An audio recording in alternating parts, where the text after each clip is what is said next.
జనరల్గా ఎవరైనా ఒక ప్రాపర్టీ కొన్నా అక్కడ ఉండాలనుకున్నా ఆలోచించేది అంటే ఫస్ట్ ట్రాన్స్పోర్టేషన్ ఉందా లేదా దీనికి అనేది ఒకటి.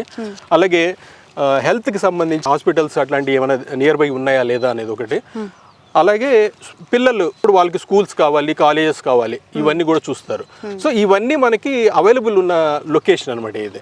అంటే మీరు ఇప్పుడు చూస్తే మీరు 100 ఫీట్ రోడ్ అనేది మీకు వెంచర్ ఉందని చెప్తున్నాను. ఇది ఏంటంటే మనకి సంగారెడ్డి నుంచి కంది మీదుగా శంకరపల్లి వెళ్ళేదానికి ప్రతి ఒక హాఫ్ అన్ అవర్కి ఒక బస్సు ఉంటుందండి మీకు. బస్ ఫెసిలిటీయే కాకుండా ఆటోస్ అన్ని కూడా వెళ్తూనే ఉంటాయి మీకు. ట్రాన్స్పోర్టేషన్ అనేది ఫ్రీ ట్రాన్స్పోర్టేషన్ ఉంది మనకి ఇక్కడ. స్కూల్స్ వైజ్ చూసుకున్నప్పుడు ఇంటర్నేషనల్ స్కూల్స్ అన్ని ఇక్కడ దగ్గరలో సంగారెడ్డిలో 4-5 ఇంటర్నేషనల్ స్కూల్స్ ఉన్నాయండి మనకి.